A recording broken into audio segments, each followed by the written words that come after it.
We're going back to the turning point in human history, to the Arabian Peninsula around 1400 years ago.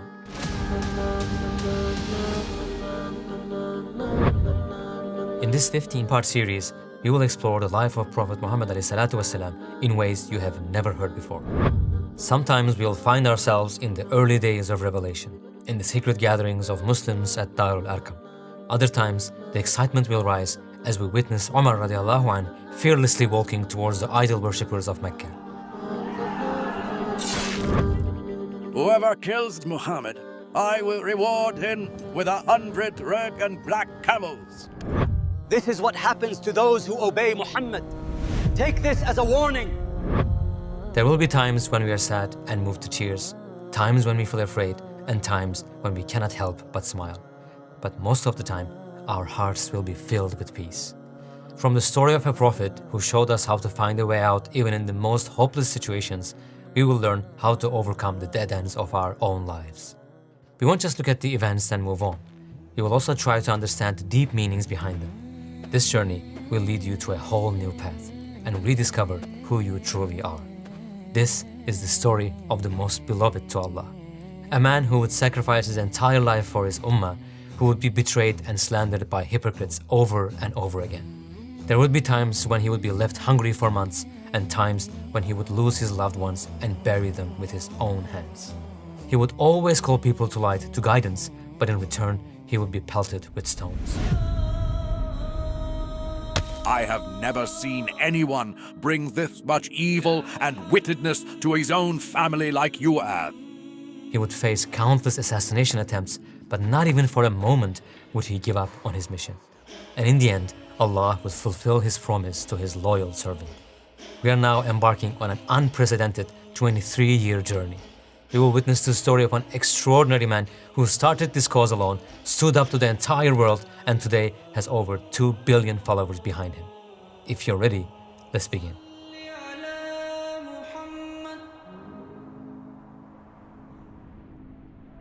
This video series is based on hundreds of references from reliable Islamic sources. All AI visuals were prepared in consultation with qualified Muslim scholars and are in line with Islamic guidelines. On that night, when the heat of Mecca cooled down, the day was Monday, in the year 571. The quiet streets of Mecca were about to witness one of the greatest events in human history. Abdul Muttalib had been waiting for this moment for a long time, and finally he received the joyful news. Amina has given birth to a baby boy. His heart was about to burst with excitement. Ever since his son Abdullah had passed away, his love and care for the baby that his daughter-in-law Amina was carrying had grown even stronger. Just imagine that night. Abdul Muttalib rushes home, gently holds his newborn grandson in his arms, and walks towards the Kaaba. He gives thanks to his Lord, prays to him, and names the baby Muhammad. Why did you choose this name? Because I want Allah and people to praise Him. This name had been told to Amina in a dream, and when she shared this with Abdul Muttalib, he decided to give that name. Given birth safely to the trust, Amina left by her husband Abdullah brought Amina great peace and comfort. Back then in Mecca, it was a common tradition to send babies to wet nurses, women who would breastfeed and take care of them, so that they could stay away from Mecca's harsh climate for some time. Of course, being separated from her newborn baby was very hard for a mother, but there were two important reasons for this. The first reason was the baby's health. As we said, the climate in Mecca was not ideal for newborns. And the second reason was to help the child develop strong language and speaking skills. In those times, eloquence and effective communication were at the heart of Arab society. Babies were sent to the land of Banu Sa'd, where they could grow up freely in the deserts and open plains and learn Arabic in its purest and most beautiful form. Wet nurses from that region were usually looking for babies from wealthy and noble families, because through this relationship, she would form a bond with the baby's family, and as long as the father was alive, she could continue to receive kindness and support from them. The Prophet ﷺ was also from a noble family. His grandfather Abdul Muttalib was the political leader of Mecca, but he was old, and the Prophet's father had passed away before he was even born. And since he was an orphan, none of the wet nurses were willing to accept Amina's baby. So what would happen now? Was no one going to take him? Would he have to grow in this city with its harsh climate? Amina was standing there helplessly, watching as the wet nurses took the babies one by one and left Mecca behind. Meanwhile, a couple named Halima and Haris had arrived later than the others. Because their animal was weak and old, they had to take turns riding it, so they couldn't make it on time. Halima searched and searched, but she couldn't find anyone in Mecca who would give her their baby. On top of all the trouble she went through to get there, now she was going to return home empty-handed. There was also a famine in their land, and they were having a hard time even feeding themselves. All these troubles coming one after another made her really upset. As she was overwhelmed with all these thoughts, she suddenly came across someone. It was Abdul Muttalib. After they talked for a while, she found out about his grandson's situation. She then asked her husband Haris what he thought. I couldn't find a baby to nurse, and I don't want to return empty-handed in front of the others. There is no harm in taking him. Perhaps Allah will grant us blessings and goodness because of him. The greatest blessings had appeared right in front of her when she least expected it. But Halima still had no idea how priceless a treasure she had just found. On the other hand, think about Amina's situation. She had already lost her dear husband and couldn't put their baby in his arms even once. And now, on top of all that, she was about to part with her child too. But she had no other choice. With tears in her eyes, she handed over Abdullah's trust, her Muhammad, to Halima. She was going to be away from her son for a very long time. She wouldn't be able to smell his scent or hold him in her arms. She wouldn't be there to witness his first steps or hear his first words. For a mother, even being apart from her baby for just 1 hour is so painful. But for her child's future, she accepted being separated from him for so long. Her heart was in pieces. As for Halima and her family, a brand new life was about to begin. With the arrival of the Prophet ﷺ, their home was filled with blessings and abundance. Things happened that no one could believe. Their old and weak riding animal suddenly became stronger and faster. Halima used to have very little milk, but once she began to breastfeed the Prophet, her milk started flowing abundantly. Her newborn baby Abdullah was often restless and cried a lot, but when he started nursing alongside the Prophet, he calmed down too. Their animals that used to return hungry because of the famine and drought in the area were now finding food and giving plenty of milk. Their home was full of barakah, while the surrounding areas were still suffering from famine. During this time, the Prophet grew very well, both physically, mentally, and spiritually.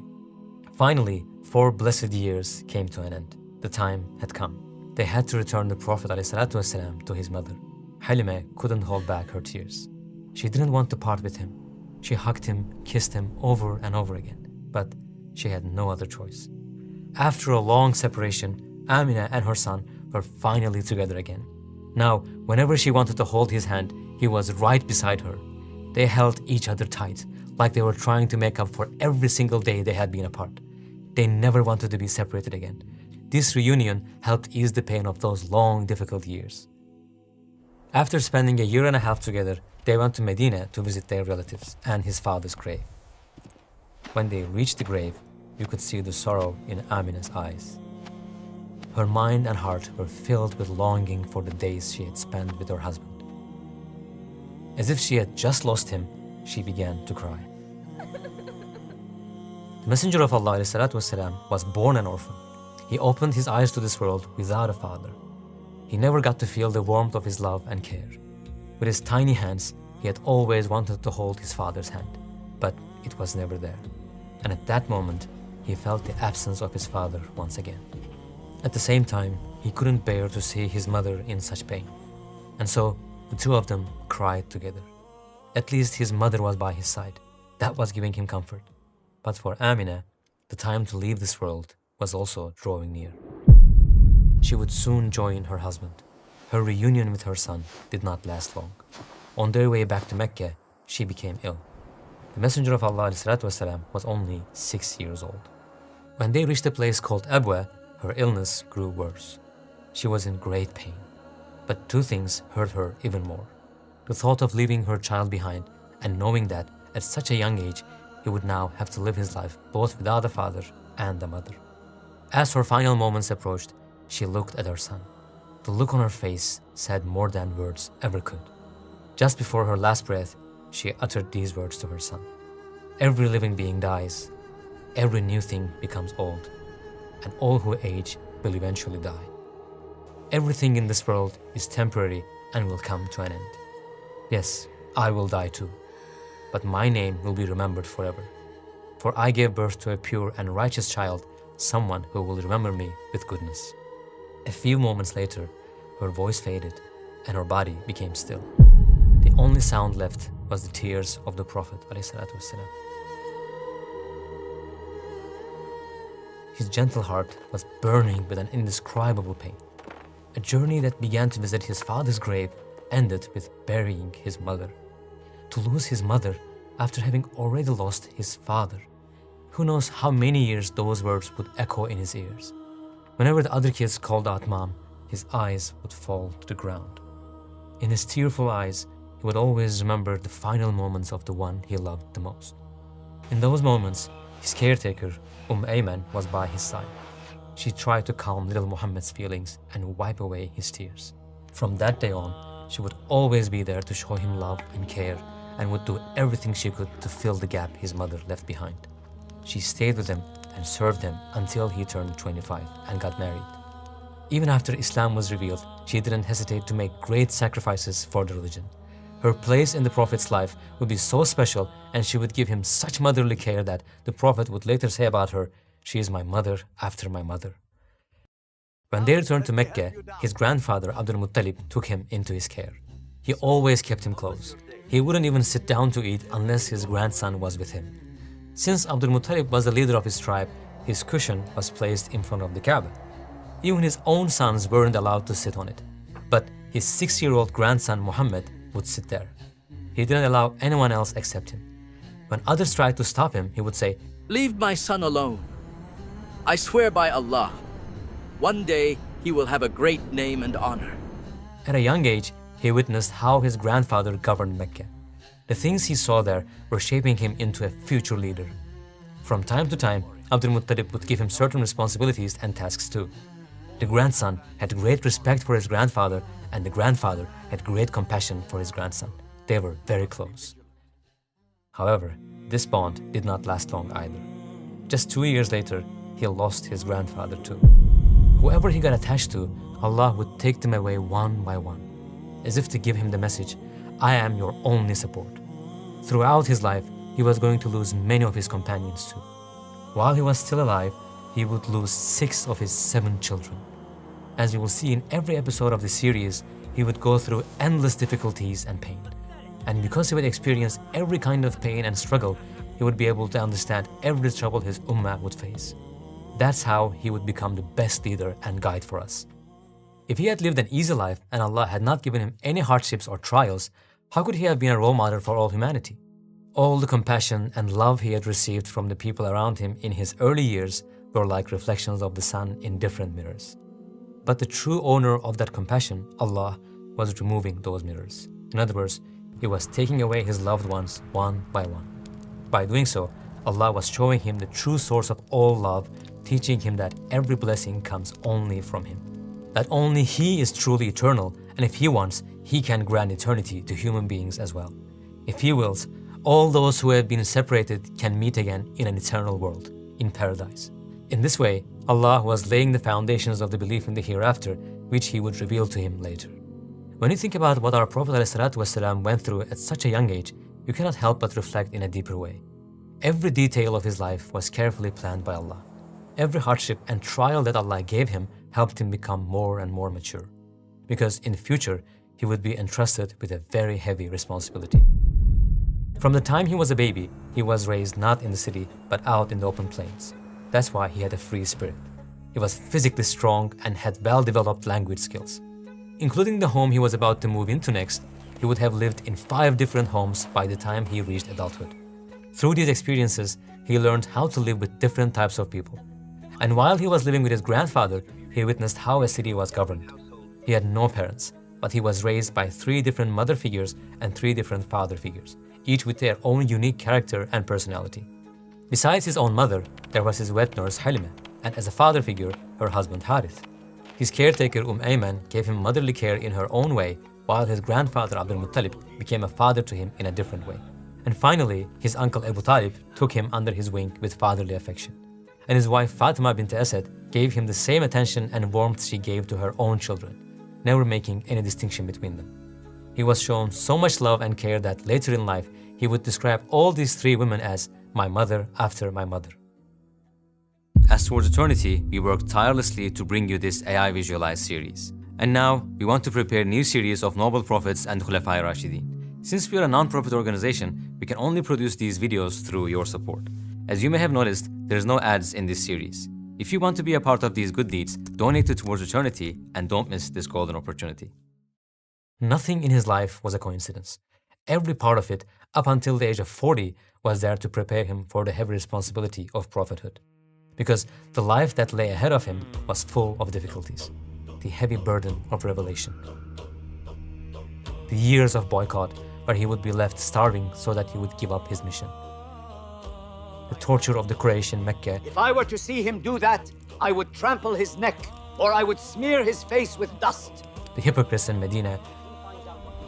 The heartless mobs in Taif. And the day of the trench, when almost all of Arabia stood against him. The battles he would have to fight. And the countless people that wanted to assassinate him. To carry all this, he needed a very strong foundation and an unshakable resilience. That's why every part of his life before prophethood was designed with precision.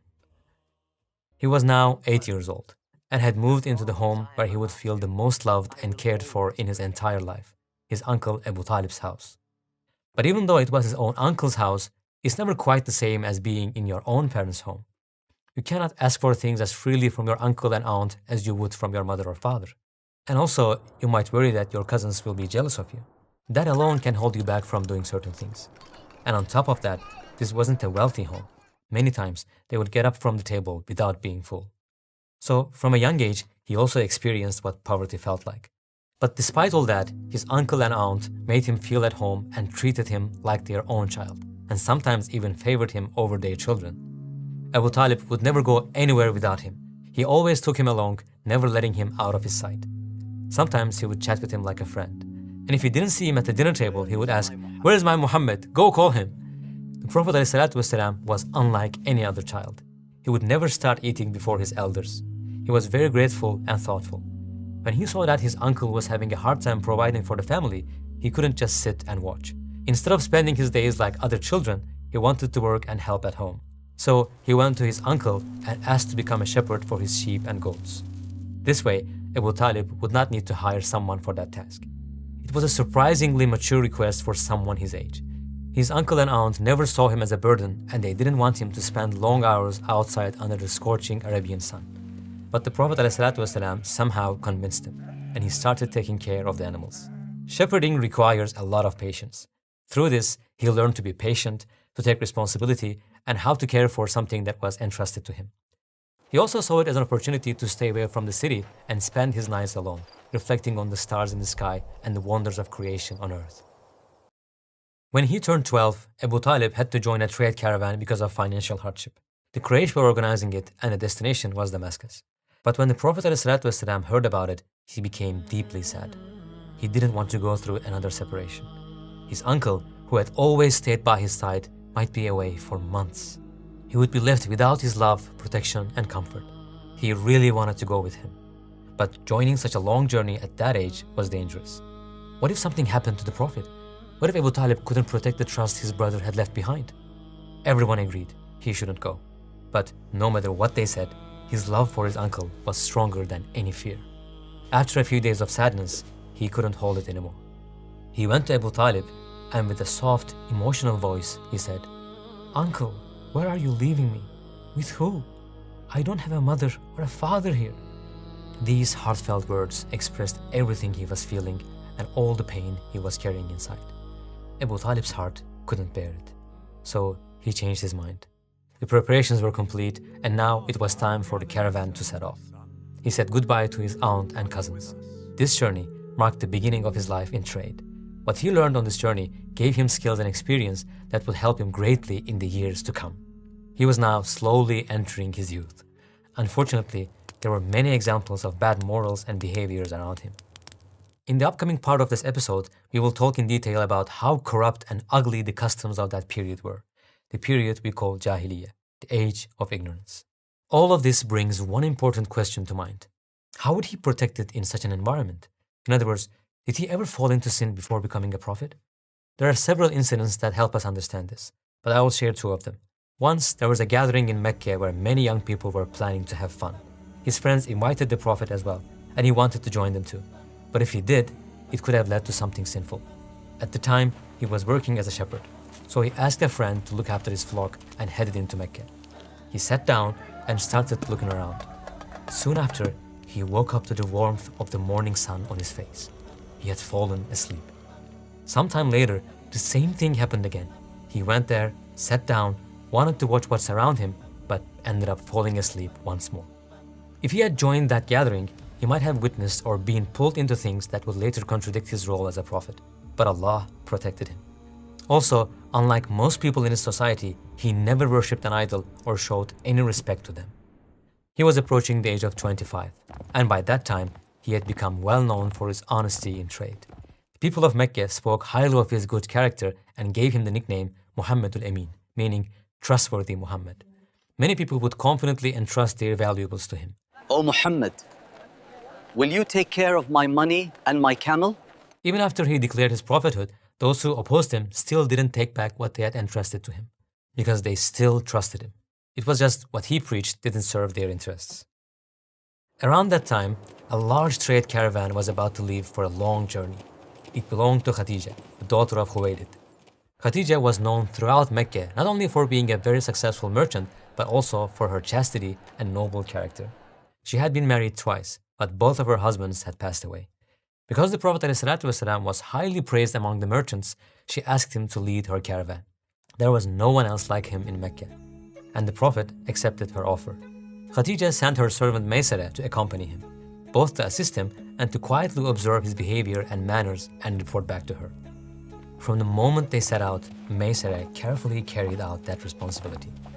Everything he saw in this young man only increased his admiration. Throughout the journey, the Prophet ﷺ was extremely careful not to wrong anyone. He had an excellent character. He was honest, sincere, and carried himself with dignity.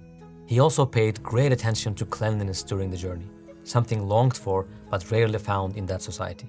The time had now come for Maysara to return and share with Khadija everything he had witnessed. I've never seen a man as great as him. Everywhere we went, people trusted him without hesitation. When Maysara told Khadija about all the beautiful qualities of the Prophet ﷺ, Khadija began to feel something for him. Until then, she had never thought about marrying again, but now she changed her mind. Normally, a marriage proposal would come from the man, but her admiration for the Prophet ﷺ was so deep that she began thinking of sending a proposal herself. However, there was an age difference. The Prophet was 25 and Khadija was 40. Would he accept it? What was she going to do? She had a close and loyal friend named Nafisa bint Munya. Khadija decided to share her feelings with her. What Nafisa had to do was clear. She would go to the Prophet and find out if he had feelings for Khadija too. Khadija was known as At-Tahira, the pure woman. She was one of the most respected and wealthy women in all of Quraysh. Many men from her tribe had asked to marry her, but she turned them all down. In fact, one of the reasons Abu Jahl would later hold such hatred for the Prophet ﷺ was that he too had been rejected by her. Of course, a woman known as At-Tahira would never accept someone with such a corrupt and arrogant heart. She had now found the best possible match. Nafisa went to the Prophet ﷺ and asked, Muhammad, what is stopping you from getting married? He said, I don't have enough money to get married. What if that was taken care of and you were offered wealth, beauty, dignity, and a suitable match? Would you accept? The Prophet asked, who is she? Khadija, daughter of Khuwaylid. He asked, but how could that happen? Leave that to me. And the Prophet ﷺ said, in that case, I accept. Nafisa returned and shared this conversation with Khadija. Her heart was filled with joy. What a blessing it was to be chosen to marry a prophet. Soon after, the two met and spoke about the matter. Khadija said to him, Go to my uncle Amr ibn Asad and ask his permission to marry me. Abu Talib, who had always been like a father to the Prophet ﷺ, once again stepped forward to support him. this time to arrange his marriage. And on that joyful day, the blessed wedding took place with a mahar of 20 camels. A beautiful and admired home was being built in Mecca. Two hearts were deeply connected, and each day their bond and love towards each other only grew stronger. There was no other home in Mecca as happy and exemplary as theirs. Over time, Allah blessed this home with children. First came Qasim, then Zainab, followed by Ruqiyya, Kulsum, and Fatima. After receiving prophethood, Abdullah was born. But Qasim passed away at the age of 2, and Abdullah at only 3 months old, both due to illness. What an unbearable, indescribable pain for any mother and father. And to go through it twice? They were experiencing every emotion together, from the most beautiful moments of happiness to the most heartbreaking moments of pain. But in every hardship, they held on to one another, and through that, they found strength, peace, and patience. He once said about her, Allah never gave me anyone better than her. When everyone denied me, she believed in me. When people called me a liar, she said I was telling the truth. When people held back their wealth, she supported me with hers. And Allah blessed me with children through her. Even the angel of revelation, Jibreel alayhi salam, was moved by her devotion and sacrifice. He told the Prophet ﷺ, when Khadija comes to you, give salam to her from her Lord and from me. That's the kind of woman Khadija radiallahu anha was. Let's return to our story. Up to this point, the life journey of Prophet ﷺ was shaped in 3 different regions. He spent his early childhood in the land of Banu Sa'd, where he was nursed, and there he experienced desert life. Later, with his mother, he visited his relatives in Medina and stayed with his uncles for a while. That was where he first truly experienced life in the city. And now, he had been living in Mecca for many years, in the very heart of chaos known as Jahiliyyah, in its darkest form. Over the years, he had witnessed countless acts of injustice and cruelty. At the age of 35, he began to experience major changes, both in his life and in the state of his heart. These changes were signs of a powerful new beginning. With the coming of prophethood, everything in Mecca would be shaken to its core, and nothing would ever be the same again. A little girl was in the middle of the desert with her father, far away from everyone. Lost in thought, her father was digging a hole while she was trying to understand why he was doing it. She had never received any love from him, but she was happy that day, because for the first time ever, they were doing something together, just the two of them. At one point, she even tried to help her father dig the hole. As it was getting deeper and deeper, her curiosity was growing too. Were they going to play a game? How would it be? While wondering what was going to happen, she suddenly felt a push and found herself inside the hole. It was her father who had pushed her. He then quickly began to throw dirt over his daughter.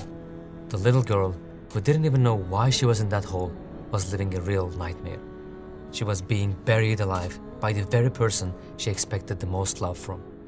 Her small, innocent struggles and desperate cries could not move her father's rotten conscience. She was going to die there, just like that, and would become a reflection of the cruelty and ruthlessness of the land she had lived in. This terrifying scene, one that is almost impossible for us to even imagine, took place in the Arabian Peninsula during the time of Jahiliyyah, before Islam. At that time, daughters were seen as a source of shame and bad luck. Some fathers would say, "One day, she'll get married and give our inheritance to strangers." These twisted beliefs would cost some girls their lives. Or, in the best case, they would spend a lifetime without ever feeling their father's love. But it didn't stop there. Even when a girl grew up and got married, she was still considered worthless. If her husband died and she was left with orphan children, just any man could come and claim ownership of their home. And this wasn't done as an act of kindness.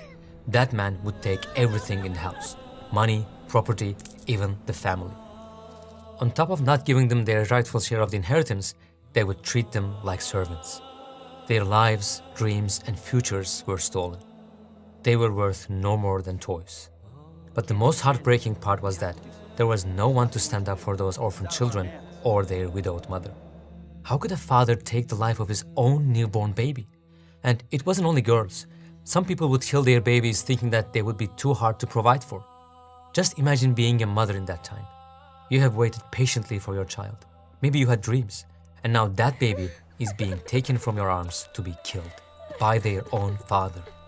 Their hearts were burning, but they were completely helpless. they could do nothing about it.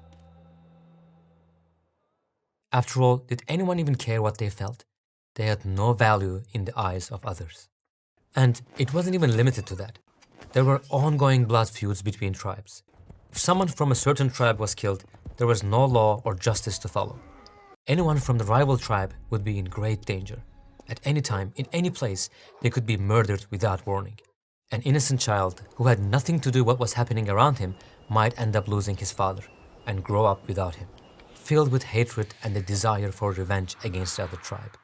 And so the cycle of killing went on and on, with no one being able to stop it. There was no justice. Hearts had turned to stone. People had become slaves to their desires. Their only goal was to get whatever they wanted. Drinking, gambling, lying, stealing, adultery, oppression, every form of immorality ruled over the land. Although the sun was shining brightly, the spiritual atmosphere was drowning in pitch-black darkness. The darker it gets, the more clearly we understand how brilliant the light is. And so the Quran would first shine its light upon these people and pull them out of this darkness of ignorance. The final link in the chain of prophethood would emerge in this very land and address the entire world. Mecca also had a key advantage. It was strategically located at the center of the Arabian Peninsula, making it stand out from all other regions. Major trade fairs were held there, drawing caravans and tribes from every corner of Arabia. It was like the center of a vast network. Any message that began here could quickly spread across the surrounding tribes. Within just 5 or 6 months, it could even reach nearby empires. Nowhere else in the region had this level of influence. Strange as it may seem, the Arabian Peninsula remained safe from the threat of invasion by nearby kingdoms and empires. In every aspect, it was the ideal setting for the arrival of the final prophet. And so Allah chose Mecca, the city where all roads crossed, as the place for His messenger to come into this world. All these reasons aside, there was another factor behind Mecca's popularity. Ancestors held great importance for the Arabs, and this city represented the man they considered their forefather, Ibrahim a.s. He was one of the prophets who built the Kaaba. They had deep respect for this house of worship built by their ancestor. But if you were to ask them what truly remained of Ibrahim a.s. in their lives, the answer would be nothing. Only the sacred ritual known as Hajj, the pilgrimage. And even that had been reduced to a cultural tradition. One by one, its deeper meanings were corrupted by the people of Jahiliyyah. There were even people who would circle the Kaaba without any clothes on. Some people would do it clapping and dancing. They had become completely disconnected from the spirit and meaning of this sacred place. Ibrahim a.s. was a prophet who fought and stood firmly against idol worship. But now, the Kaaba he built with his own hands was surrounded by 360 idols. The most famous among them were Lat, Manat, Uzza, and Hubal. Even though they believed in Allah, what they accepted was only His name. All His other names, attributes, His actions, His power over the entire universe were all attributed to idols. But did everyone in that city worship idols? Was Prophet Muhammad ﷺ one of them? Never. Even centuries after Ibrahim ﷺ, there were still a few people who held on to the Hanif faith he had left behind. Rare individuals who believed only in Allah and rejected all forms of idol worship. This faith was like a spiritual shield that kept them from falling into misguidance during the time before revelation. And the Messenger of Allah was one of them. He didn't like idol worship at all, but he didn't interfere or try to stop others from doing it either. Actually, having this attitude in his past was important, because otherwise, when Islam came, people might have said, "Muhammad, we have known you since your youth. You were always trying to stop us." But they couldn't say that, because he had never gotten involved in their beliefs. However, the moment his prophetic mission began, he would start warning them with absolute clarity. Allah would guide one soul, and that one enlightened soul would be enough to wake up all the others who were asleep. Now let us turn to the beginning of that awakening, to the story of the 35-year-old Messenger of Allah. One day, loud shouting broke out around the Kaaba. We have the right to place the black stone on the Kaaba! Tribes like Banu Adi, Banu Tamim, and Banu Umayyah were all trying to prove they were better than the rest. The argument got so heated that some families started taking oaths to fight, even to kill one another. Threats were being thrown back and forth. But what was it that caused all this chaos? The issue was, who would have the honor of placing Hajar al-Aswad? Let's go back a few days. Over the years, the Kaaba had grown old and worn out. We should be ashamed. A sacred structure passed down from our forefather Abraham, and this is what it's come to. the elders of Mecca came together and agreed that something had to be done. Around that time, they heard about a ship that had arrived at the port of Shu'aibah, near Jeddah. It was carrying exactly the kind of construction materials they had been looking for. So they decided to buy those materials and rebuild the Kaaba from the ground up. To complete the project quickly, they put together a shared fund and everyone contributed whatever they could for the Kaaba. But even though it was the age of ignorance, not a single coin earned through interest was added to that fund. They were afraid of divine punishment. For such a sacred cause, they didn't want to use any money that carried the pain and tears of the poor. Finally, the necessary funds were collected, and together they rebuilt the Kaaba. There was only one thing left, the one thing that would ignite all the tension: placing Hajar al-Aswad back in its position. Centuries ago, it had been placed there by Prophet Ibrahim, and since then, it had remained untouched. And now, no tribe was willing to give up this honor to the other. Each one insisted that they were the most deserving and tried to prove their superiority. This honor belongs to us. No, this honor belongs to us! To the point where some even swore to fight one another. You will not take this honor unless you take my life! For 4 to 5 days, no solutions could be found. It was disappointing to see something that began with good intentions turned into such a serious dispute. Then the oldest among them stood up and said, O Quraysh, since you cannot agree on this matter, let the first person who enters through that gate of the Kaaba be your judge. Let him settle this matter for you. Everyone agreed to the idea and began to wait in silence. Who would walk through that gate? After some time, finally, someone appeared at the entrance. The moment they saw him, they felt a huge relief. It's Ameen. It's Muhammad. Whatever he decides, we will accept it. The man who walked in was the Messenger of Allah, ﷺ. They all trusted him and were certain that he would make a decision that would please everyone. Then they explained the situation to him. A serious disagreement divides us, and we are lost as to what to do. We seek your guidance to resolve this matter before it consumes us. With faces full of excitement and curiosity, they waited for his decision. So how would he solve the problem? He said, "Bring me a cloth." They had no idea what he was planning to do. First, he put Hajar al-Aswad in the middle of it. Then, from each tribe, he asked for one representative to come forward and hold a part of the cloth. Together, they carried the stone towards the Kaaba. And finally, the Prophet ﷺ took Hajar al-Aswad and put it back in its place with his own hands. In this way, the conflict that had lasted for days was brought to an end, and a possible bloodshed was completely avoided. This event made people respect and admire the Messenger of Allah even more. Once again, everyone saw how trustworthy he was. We had already talked about this quality in earlier parts of his life. Whenever someone said Al-Ameen, people knew exactly who they meant. It could only be the Prophet ﷺ. Throughout his life, this trait was seen in every part of his character. Trusted in business, trusted in family, trusted when he gave his word, and trusted by everyone, young or old. This quality left an unforgettable mark on people's hearts. In fact, granting him this trait was part of Allah's greater plan. Because when the time came to give him prophethood, people wouldn't be able to accuse him of lying. And even if they tried, such a claim would sound completely baseless.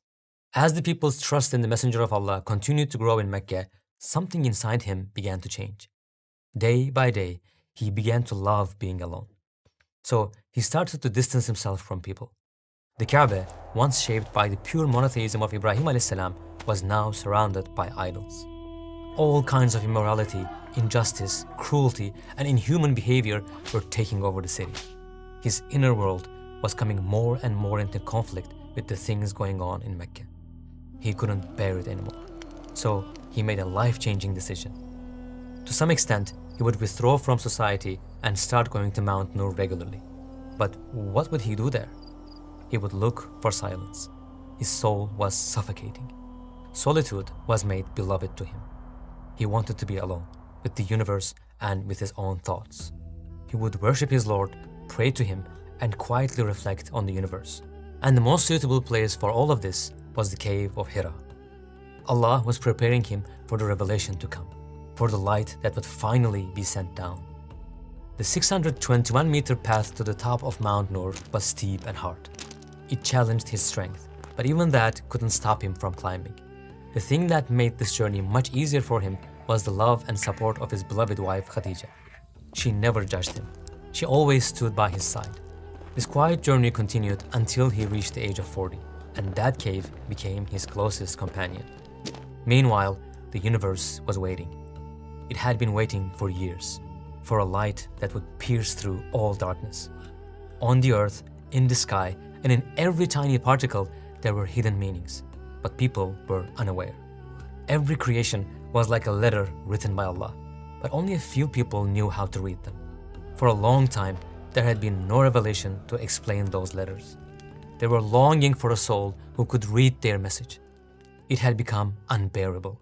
And then, that unique night came. The year was 610.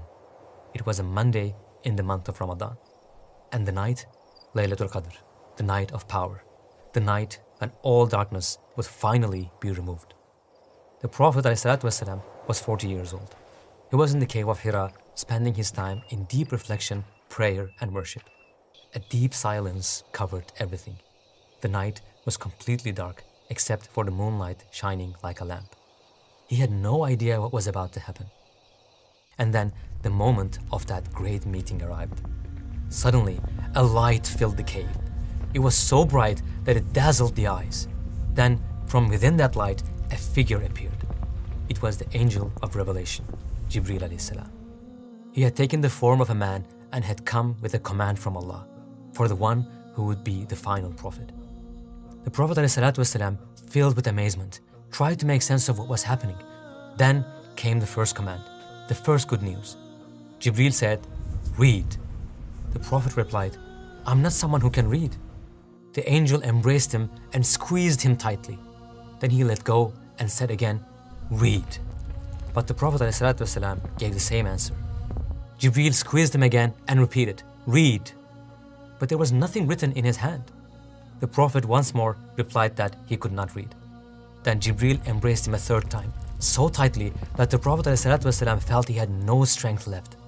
And at that moment, completely helpless, he said, "What should I read?" Then Jibreel ﷺ began to recite, "Asta'idhu billah, Iqra, bismi rabbika alladhi khalaq, khalaqa al-insana min alaq, Iqra, rabbuka al-akram, alladhi allama bil-qalam, allama al-insana ma lam ya'lam." The only sound that filled the cave was the voice of revelation. "Read, in the name of your Lord who created. He created man from a clinging clot. Read, and your Lord is the most generous, who taught by the pen, taught men what he did not know." These were the first verses of revelation that came to our Prophet ﷺ. He was not someone who could read or write, but from that moment on, he would show the entire world what it truly meant to read. With the Quran in his heart, he would become the interpreter of the book of the universe. From every created work of art, he would reveal the signature of the artist, Allah. It would now be understood that the beauty of a flower was in fact a reflection of one of Allah's names, Al-Jamil, the most beautiful. The compassion of a mother would be known as a reflection of his name, Ar-Rahman, the most merciful. When the food that a mother eats turns into clean, nourishing milk for her baby, it would reflect the name Ar-Razaq, the provider. Without knowing anything about humans, the bee was flying from flower to flower and produced honey that became a means of healing for their bodies. This would now be seen as a manifestation of the name Ash-Shafi, the healer. People believed that the universe was purposeless, full of coincidences and randomness. They saw the world as a place of sorrow and loss, and thought that the dead were gone forever, never to return. But now that darkness of ignorance would slowly begin to fade away. The secrets of the universe would begin to be understood. Its locked doors would be opened one by one. He was now the messenger of Allah, Muhammad, peace and blessings be upon him. Try to imagine that moment. He was terrified. He didn't know what to do. All he wanted was to get back home as fast as he could. He stepped outside of Hira, his heart pounding with fear. He rushed down the mountain, heading straight to the only place that felt safe, to Khadija. She was the only one who could truly understand him. He needed her comforting words. He needed her loving heart. He finally made it home. He was drenched in sweat and could barely speak. There was only one sentence on his lips. "Cover me, cover me." So what did our mother Khadija do? She did exactly what he asked. She didn't do anything that could upset the Messenger of Allah. She helped him lie down, covered him up, and stayed right by his side. Then the Prophet began to tell her what had happened. "I'm afraid, O Khadija," he said. "I'm afraid something bad might happen to me." Our mother didn't respond with panic. She didn't increase his anxiety. Her words were exactly what his heart needed. Never. By Allah, Allah will never cause you harm. This was enough to calm everything down. Then she went on. You keep good relations with your family. You help the poor and the weak. Treat your guests generously, and you help those who are going through hardship. Each word she said brought him more and more peace. That's why the safest shelter he could ever turn to was Khadija. So what was going to happen next? It was left to Khadija to ask questions and find answers. She took our Prophet ﷺ to her cousin Waraka. But who was Waraka? Waraka ibn Nawfal was a religious scholar. He had knowledge about earlier revelations. He knew about Christianity, Judaism, and the concept of prophethood. He was a Christian man over 80 years old. He might be able to help them. Finally, they arrived at Waraka's home. They began to tell him what had happened. Waraka was getting excited. As he listened, his amazement grew more and more. It was as if he was getting younger before their eyes. He loudly said, "Quddus, Quddus," repeating one of the names of Allah. After hearing the whole story, he began to speak. The angel you saw is Ruhul Qudus, the one Allah sent to Prophet Musa. He is Namus al-Akbar. And you are the prophet of this nation. He continued, but this time what he was about to say would shake the Messenger of Allah. Oh, how I wish I could be young and alive when your people drive you out of your land. In shock, the Prophet asked him, "My people will expel me?" He was stunned, because until he turned 40, he had never had a single enemy or conflict. Everyone knew him and trusted him. Waraka said, No one has ever brought a message like yours without being opposed by his own people. And if I live to see that day, I will do my best to support you. That night passed like this. After all the conversations, they returned home. The next day, Jibreel alayhi salam appeared once again beside the Messenger of Allah and took him to a valley outside Mecca, known as Abu Dub. There, he struck the ground with his heel and clear water started to flow, and then taught him how to make wudu. After that, he showed him how to make salah. And in that valley, the Messenger of Allah ﷺ prayed 2 rakahs for the very first time. On the first day, the greatest truth in the universe had been taught, faith, Iman. And on the next day, the second greatest truth was taught, salah. Yes, salah would then become a pillar of support for the Messenger of Allah, a spiritual shield against the difficulties he was going to face. Now that prayer had become part of his life, he would carry the heavy burden of prophethood with greater strength. When he returned home, the first person he shared the command to pray with was our mother Khadija. The Prophet led the prayer, and our mother Khadija prayed behind him in congregation. She wouldn't let anyone else take that first place. Then their children joined them. Together, they stood in prayer for their one and only Lord, bowing and prostrating to him. They were nourishing their hearts and giving life to their souls. They were thanking Allah for the countless blessings He had given them. Once again, it was clear that this was the most beautiful and peaceful home in all of Mecca. While those prayers were being performed, a child was quietly watching them from behind. He was just 10 years old, and his name was Ali. He was the son of Abu Talib, the uncle of the Prophet. What he saw felt unfamiliar, but also deeply moving. After the prayer ended, he approached the Messenger of Allah and asked, "What is this?" Then the Prophet ﷺ invited him to Islam. Ali did not accept the message right away. He wanted to speak to his father first. But after thinking it over, he said, "When Allah created me, He did not ask Abu Talib. So why should I ask him about worshipping Allah?" And with that, he returned to the Prophet and declared his faith. In this way, Ali became the first child to embrace Islam. In the early days, the Messenger of Allah did not openly declare his prophethood. He didn't invite everyone, only a few people. He kept it secret. But somehow, the news spread by word of mouth and reached the leaders of Quraysh. The time had come for the people of A'la-e Illiyin to be separated from the people of Asfal as-Safilin. In other words, the highest of the high from the lowest of the low. The potential and the true nature of the hearts of Abu Bakr and Abu Lahab would soon become clear. At that time, Abu Bakr had just returned from a trade journey in Yemen. He was one of the most respected men in Quraysh, a successful merchant and one of the Hanifs. He had been a close friend of the Messenger of Allah for many years and was only 2 years younger than him. Abu Jahl and some of the leaders of Quraysh came to visit him. Abu Bakr asked, What happened in Mecca while I was away? Is there any important news? There is a big matter. The orphan of Abu Talib, Muhammad, has claimed to be a prophet. We thought it would be best to wait until you return from Yemen.